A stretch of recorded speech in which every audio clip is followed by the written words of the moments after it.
चाहते हो अपनी इच्छा से, ख्वाहिश से जगत को भोगना, और संत महात्मा कहते नहीं नहीं ये सब बेकार है, तुम परमात्मा की ओर चलो, तो एक संघर्ष की स्थिति हो गई। मन कुछ चाहता है और संत महात्मा कुछ कह रहे हैं, और दोनों में विरोध है।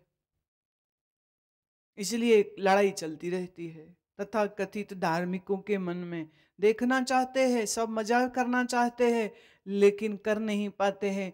कोई कोई कहते नहीं नहीं जो कह रहे हैं वो हम करेंगे, और फिर वो अपने मन को दबाने लग जाते। मन में इच्छाएं हैं, सब हैं, पर वो दबाता है, दबाता है, दबाता है, दबाता है, उसे बाहर नहीं निकलने देता। पर कब तक दबाओगे, कहीं ना कहीं फिर निकल जाएगा। और इस दबाने के कारण से मनुष्य का मन विकृत हो जाता है, mind gets distorted and diseased. हम उदाहरण देते हैं, एक बार एक सम्मेलन में एक ब्रह्मचारी लड़के को मैं शीशे के सामने खड़े होकर कंघी करते हुए देखा, और वो 13-14 साल का होगा, और वो बड़ा अच्छा डिजाइन बना बना के देख रहा है, खुश हो रहा। उसे नहीं मालूम था कि मेरी नज़र उस पर पड़ रही है। मैं दूसरे कमरे में थी, उसे लगा शायद वहाँ कोई नहीं है, और मैं फिर इसके एकदम पीछे आके खड़ी हुई तो झटके से घबरा गया, डर गया। गुरुजी को मत बताना, गुरुजी को मत बताना। मैं क्यों, इसमें बताने लायक क्या है और तुम डर क्यों रहे हो?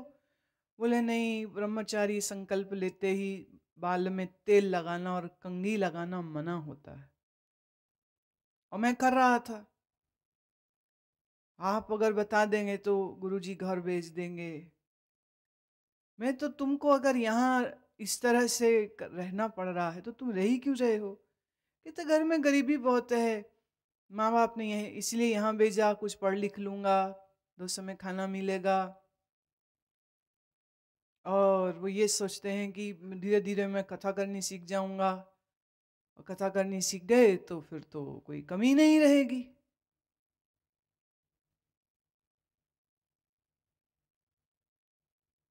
अब श्रृंगार न करना, कंघी न करना, सिर में तेल न लगाना, ये नियम दिए गए। दिल में चाहत है मैं करूं, और ऊपर से वो कर नहीं रहा है, हो गई ना दुविधा खड़ी, समस्या हो गई है। तो यहां से हिपोक्रेसी शुरू हो जाती। मन चाह रहा है संसार भोगना, बैठ गया जाके संतों के पास, संसार भोगने को मिल नहीं रहा है, मन भाग रहा है संसार में, तो होगा ये धोबी का कुत्ता, ना घर का ना घाट का। और जब तक सप्रेस करेगा तब तकलीफ में रहेगा, और मान लीजिए सप्रेशन करनी मुश्किल हो गई तो एक दिन भाग जाएगा। भाग जाएगा तो शर्मसार होगा कि मैं नियम पूरे नहीं किए, और वो वापस जाने लायक नहीं रह जाएगा। मन में संसार का आकर्षण जिसके है, उसके लिए साधना का मार्ग नहीं होता है।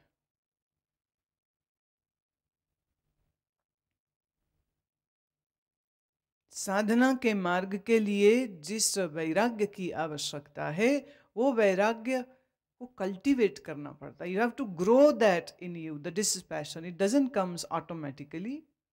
हम कितने लोगों को देखते हैं समाज में, अपने आसपास देखते हैं, जो कोशिश करते हैं धर्म के पथ पे चलें, पर फिर फिसल जाते हैं। अब ये फिसलना शब्द मैं इसलिए कह रही हूं ताकि तुम खुश रहो कि फिसले हैं, जानबूझ के नहीं गिरे। और सच तो ये है, फिसलना क्या होता है? मन में ममता है, मन में परिवार के लिए आकर्षण है, आसक्ति है, अब है, आपने ऊपर से ढक दिया उसको कि नहीं नहीं मेरा प्यार तो गुरु से है, भगवान से है, पर सच्चाई कुछ और है। तो शायर कहता है ना, सच्चाई छुप नहीं सकती बनावट के असूलों से, खुशबू आ नहीं सकती कभी कागज के फूलों से। ये जो बनावटी वैराग्य होता है तो भागेगा ही भागेगा, असलियत बाहर आएगी ही आएगी। ब्रह्मचारी की जब ये बात मैंने सुनी तो बहुत से साधुओं का हिस्ट्री और बैकग्राउंड दिखाई देने लग गया कि वो इस पथ पर इसलिए नहीं है कि उनको साधना करनी है, वो इसलिए है कि ये आसान तरीका है सुख से जीवन जीने का। The best and easiest option to live comfortably. It's like a profession. कोई ऑफिस जाता है, कोई नर्स है तो वो ऑफिस जाके नर्स नर्स जाती है, जब हॉस्पिटल तो नर्स की यूनिफॉर्म पहनती है, घर आती है तो वो दूसरे पहन लेती है। तो ऐसे कईयों के लिए साधु की ड्रेस है, ये वर्क ड्रेस है, job dress, job clothes. Job पे जाओ वैसे कपड़े पहनो, और जॉब से निकलो तो दूसरे। अब उनके उस गेटअप की वजह से ही तो लोग उनको नमस्कार कर रहे हैं। इसलिए गेटअप को छोड़ देना ठीक नहीं है। गेटअप पूरा रखते हैं लेकिन मन उसमें नहीं है। ये स्थिति उन लोगों की है जिन्होंने जगत को मिथ्या नहीं जाना। जिसने जगत को मिथ्या जाना उसको ऐसी कोई दुविधा होती नहीं, मिथ्या ना ही रसना परस। अब उसकी ये रसन इंद्री के साथ बाकी इंद्रियां भी समझ लीजिए, उसकी इंद्रियां अब संसार की ओर आकर्षित नहीं होती हैं, क्योंकि मन में निरंजन का दर्शन है। तो जिसके अभी मन में निरंजन नहीं है, वो मन बेचारा संसार में रूप सुख ढूंढता है। ठीक भी है, जायज भी है। I need something to survive. कुछ तो चाहिए आधार जीवन के लिए। पारत्रिय रूप न पेखे नेत्र, साध की टहल संत संग हेत। पर मने दूसरा, त्रिय मने स्त्री। पराई स्त्री का रूप अपने नेत्रों से देखने की इच्छा नहीं रखता। साध की टहल, टहल अर्थ है सेवा, साध की सेवा करना और संत संग में रहूं ऐसा मन में हित, ऐसी चाह रहती है।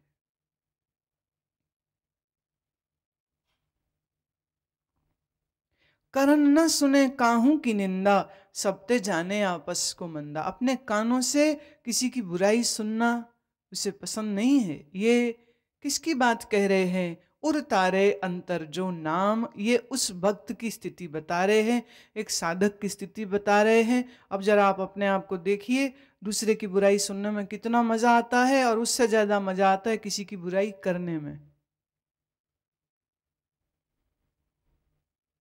कि तुम्हारे ऊपर कूड़ा फेंके तो तुम नाराज हो जाओगे, पर कोई किसी की निंदा का कूड़ा तुम्हारे मन में फेंकता है, तुम बड़ी खुशी से सुनते हो। अच्छा और बताओ, और क्या हुआ था, और क्या हुआ था। चार बातें वो भी लगाएगा, चार मसालेदार बातें तुम लगाओगे।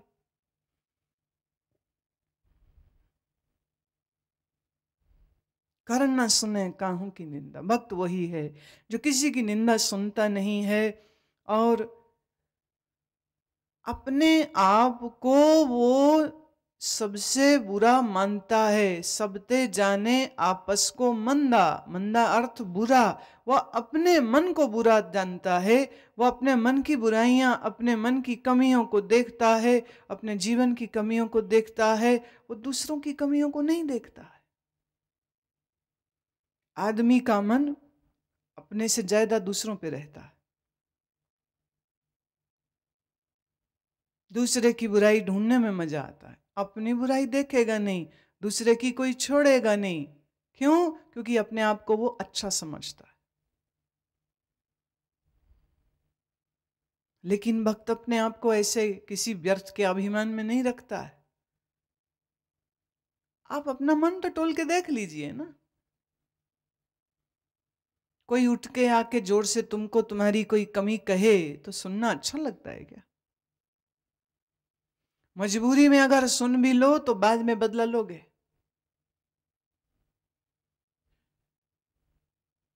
भक्त की मनस्थिति बिल्कुल अलग है। वो अपने आप को, अपने मन को, अपने जीवन को देखता है, क्या कमियां हैं वो देखता है।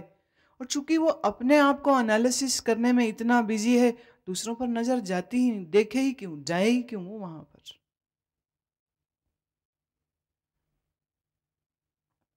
दूसरे ये करते हैं, दूसरे ये करते, दूसरे ये करते। प्यारे देखो तुम क्या करते हो।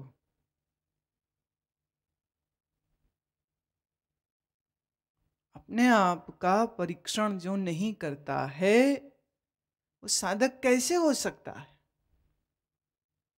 You should be absolutely attentive on your own mind. लेकिन अपनी गलती छुपाता है, दूसरे पे आरोप करता है। अपने आप को बचाने के लिए दूसरों को बुरा कहता है। अब ऐसी गंदी सोच रखने वाला व्यक्ति भक्त तो नहीं हो सकता। गुरु प्रसाद बिखिया पर हरे, मन की वासना मन ते तरे। गुरु की कृपा से बिखिया माने विषय, और बिखिया का अर्थ जहर भी होता है, बिखिया का अर्थ विष्टा फीसिस भी होता है।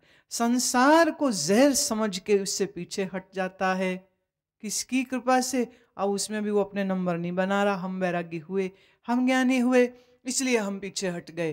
वो कहता है गुरु की मेहर हुई, गुरु का प्रसाद मिला तो मैं इससे पीछे हट गया और मन की वासनाओं से भी अपने मन को परे कर देता है। इंद्री जित पंच दोखते रहत, नानक कोट मदे को ऐसा अपरस। इंद्रिय जित होता है। कितनी ज्ञान इंद्रियां हैं? 5। और कितनी कर्म इंद्रियां हैं? 5। ये 5 ज्ञान और 5 कर्म इंद्री को वो अपने नियंत्रण में रखता है। नॉट सप्रेशन, नियंत्रण में, इन कंट्रोल।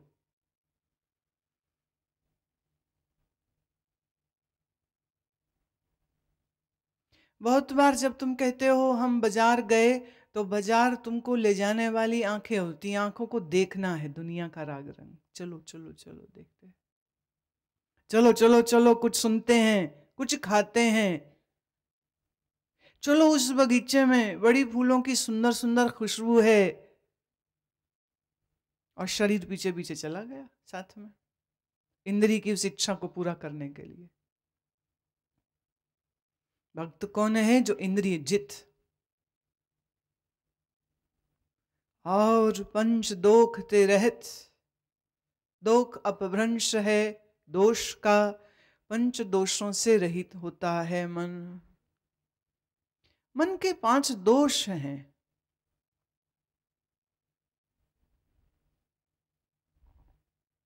राग, द्वेष, अभिनिवेश, अस्मिता, अविद्या, ये मन के 5 दोष है। दोष हूं पने का भाव है अस्मिता। अविद्या छाई हुई है, ये दूसरा दोष। इसी अविद्या के कारण किसी से राग करता है, अटैचमेंट, किसी से द्वेष करता है, और अभिनिवेश मतलब मरने का डर, जीने का लोभ, मरने का डर, इसे अभिनिवेश कहते हैं। ये 5 दोष भक्त के मन में नहीं होते। ना अविद्या, ना अस्मिता, न राग, न द्वेष, न अभिनिवेश। देखिए, कामना किसके लिए उठती है? मेरे लिए, अपने लिए। मुझे सुख मिले इसलिए मैं किसी से राग करता हूं। मेरे सुख में वो बाधा पहुंचाता इसलिए मुझे उससे द्वेष होता है। मैं मेरे को हमेशा अमर देखना चाहता हूं, इसीलिए अभिनिवेश होता है। तो प्रचलित जो शब्द है काम, क्रोध, लोभ, मोह, अहंकार, ये वास्तव में सब अस्मिता के कारण है। भक्त में ये 5 नहीं होते। नानक कोट मध्य, करोड़ों के मध्य शायद कोई ऐसा एक होगा जिसने इस स्थिति को पाया होगा। बैसनो सो जिस ऊपर सो प्रसन्न, बिसन की माया ते होए पिन। बैसनो अपभ्रंश है वैष्णव शब्द का। वैष्णव अर्थात जो विष्णु का उपासक है। वैष्णव वास्तव में कौन है?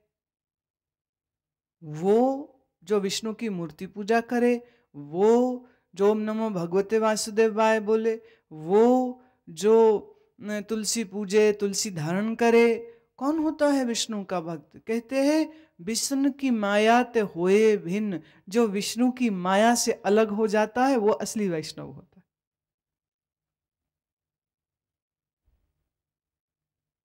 मूर्ति बनाई विष्णु की, राम की, कृष्ण की, पूजा कर ली उसकी, इससे तुम वैष्णव नहीं हो जाते हो। वैष्णव तब होते हो जब विष्णु की माया से परे हो जाओ।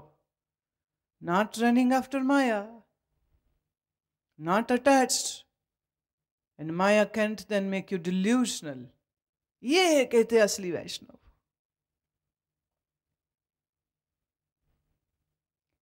कर्म करत होवे नेह कर्म, तिस वैष्णव का निर्मल धर्म। कर्म सब करता है पर निष्काम रहता है। ये गीता का निष्काम योग है सरल शब्दों में। इन 10 पंक्तियों में गीता का भक्ति योग और निष्काम कर्म योग सब आ रहा है। कौन है वैष्णव? जो कर्म करता है। देखिए वैष्णव वो नहीं जो सब कुछ छोड़ के किसी गुफा में बंद हो जाए कि काम ही नहीं करेंगे। काम करेंगे तो मैं आ जाएगी, मैं ना आवे इस करके काम ही ना करो।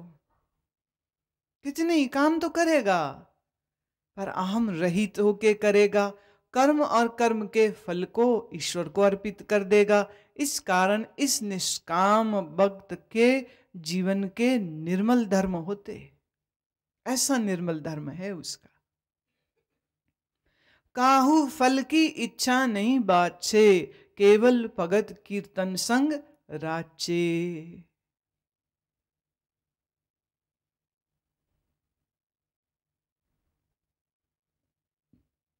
किसी फल की इच्छा नहीं, बाछे माने चाहे। किसी कर्म के फल की इच्छा नहीं चाहता, ये मुझे मिले, मैं सेवा की मुझे मिले, मैं घर में काम किया मुझे सराहना मिले, मैं पैसे कमा के लाया सब मेरे लिए ताली बजाए। आप देखो बच्चे के बच्चे ही हो, हमेशा तारीफ ढूंढते रहते हो। छोटे होते ना बच्चे, बेटा पोएम सुनाओ, और वो पोएम सुनाता है, सब ताली बजाते हैं और वो खुश होता है। और फिर से उसके लिए सब ताली बजाएं तो वो कहता है अच्छा फिर एक और सुनाओ, चल एक और सुन लोगे।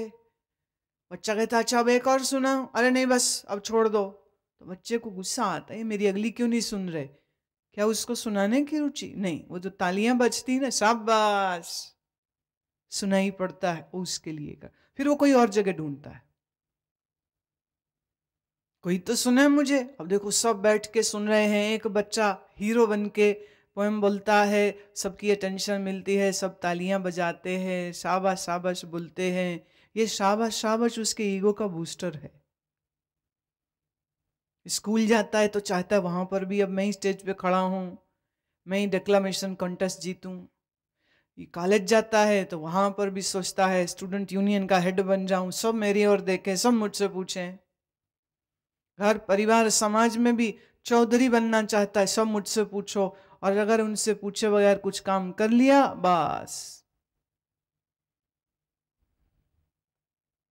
सबसे नाराज।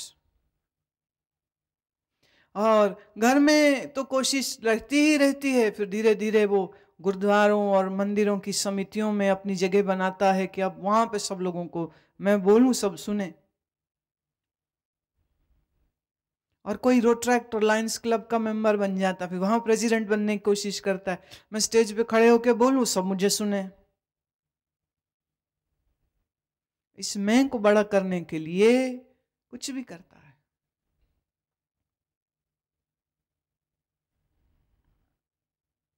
वैष्णव वो है जिसने कर्म और कर्म के फल की इच्छा दोनों छोड़ दी है,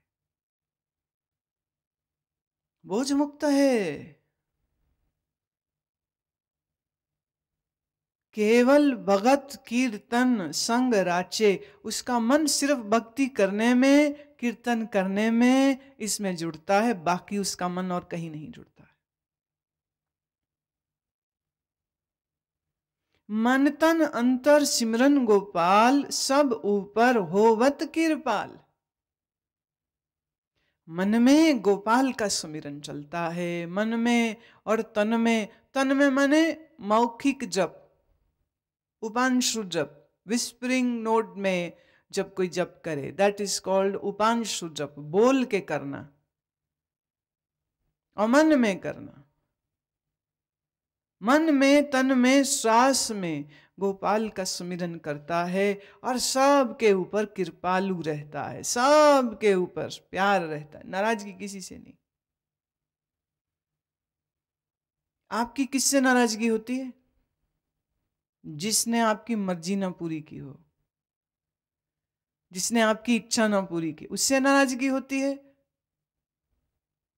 अच्छा, अगर आपकी इच्छा ही कोई नहीं है तो फिर किससे नाराजगी? इस प्रिंसिपल को समझ लीजिए। Why are you upset with someone? Because you wanted them to do something which they did not do, they did not listen, hence you are angry.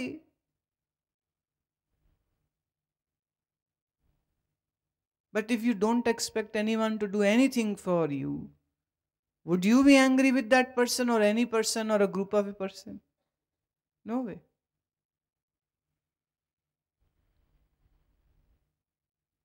हम अगर तुमसे यह उम्मीद करने लग जाए ना कि मेरी सब बातें समझ के तुम सुधर जाओ, तो हम भी बड़े दुखी होने वाले, क्योंकि तुम तो छोड़ोगे नहीं अपनी आदत को।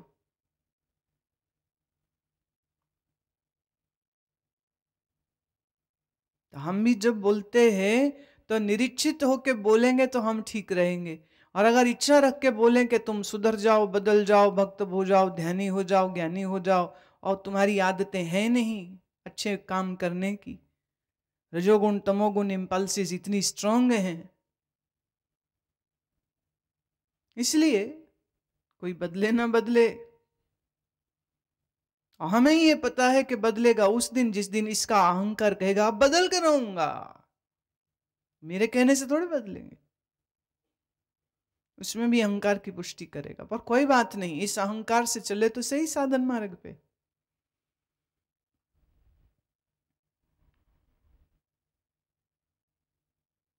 आप दृढ़ अवरह नाम जपावे, नानक ओ वैष्णो परम गत पावे। जो स्वयं अपनी भक्ति में दृढ़ है और जो दूसरों को नाम जप करने में प्रेरणा देता है, वही वैष्णव होता है, और ऐसा वैष्णव परम गति को प्राप्त होता है। ये बात बिल्कुल निश्चित है। इन 10 पंक्तियों में गुरुदेव ने वैष्णव कौन होता है सो बड़े सरल और सुंदर तरीके से हमको बताया। अब अगली पंक्ति आ रही है। भगवती भगवंत भगत का रंग, सगल त्यागे दुष्ट का संग। भगवती, भगवती का अपभ्रंश। भगवती की उपासना करने वाला व्यक्ति के मन में जब भक्ति का रंग लगेगा तो वो रंग ऐसा होगा जिससे वो सब दुष्ट प्राणियों के संग को छोड़ देगा। देखिए, भगवती की, या भगवती है पंजाबी का शब्द, भगवती हुआ हिंदी का शब्द। भगवती की महिमा क्या है? दुष्टों का नाश करती है। तो माने जो भगवती की उपासना करता हो वो खुद दुष्ट नहीं हो सकता है और दुष्टों के संग में भी वो नहीं रह सकता है।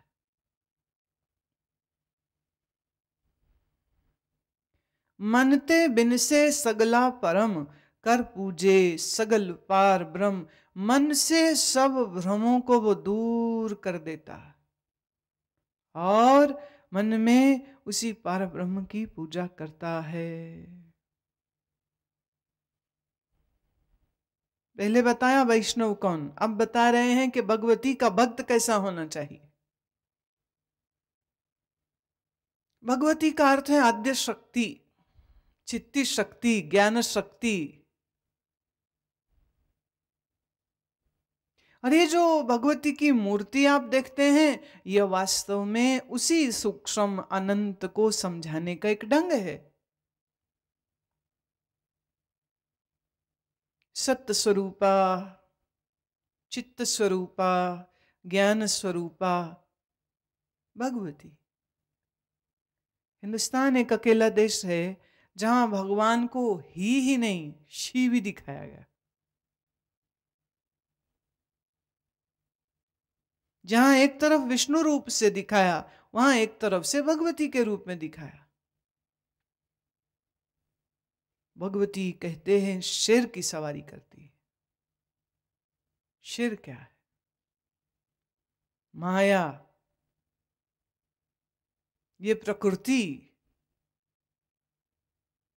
ये जिसके कारण चलती है वही तो भगवती है। अब माया को कैसे दिखाया जावे? तो ऋषियों ने उसे सिंह रूप में दिखाया। उसके हाथ में धनुष और कमल और वेद और गदा और शंख, ये सब पकड़ा है। 8 बाहें दिखा दी। 8 बाहें का अर्थ क्या? 8 दिशाओं से वो तुम्हारे साथ है, 8 दिशाओं में वो मौजूद है, और 8 कलाओं के साथ में परमात्मा तेरे साथ है। और परमात्मा का स्त्रैण रूप दिखाया। ऐसा नहीं कि वो स्त्री है, स्त्रैण रूप में दिखाया। शंख मतलब ज्ञान, कमल मतलब आनंद, गधा माने सत्य, चिन्ह है ये। धनुष माने एकाग्रता,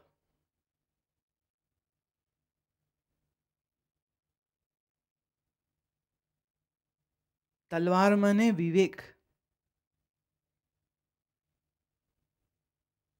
दुर्गा कहते हैं शुंभ निशुंभ का हनन करती है, मारती है उसको।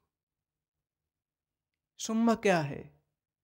तुम्हारी ही वासनाएं ये शुंभ है, और तुम्हारे ही संचित कर्म और अहंकार निशुंभ है। जिसने साधना के द्वारा अपने अंदर ज्ञान शक्ति रूप दुर्गा को प्रकट किया, उसके ये शुंभ निशुंभ दुष्ट मारे जाते।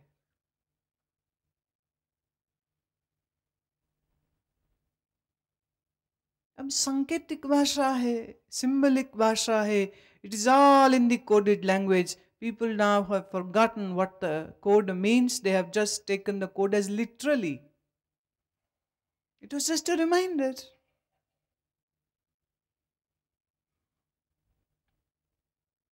साध संग पापा मल खोवे, तिस भगवती की मत उत्तम होवे।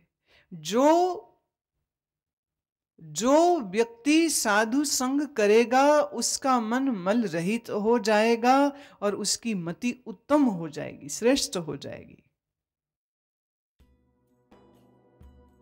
गायत्री मंत्र आनंद मूर्ति गुरु मां की दिव्य वाणी में गायत्री मंत्र का मनमोहक उच्चारण और इसके गूढ़ अर्थ का रहस्योद्घाटन। गायत्री मंत्र जप का अद्भुत अनुभव लेने के लिए ये ऑडियो सीडी आज ही मंगाएं। प्राप्त करने हेतु संपर्क करें या लॉग ऑन करें www.guruman.com पर।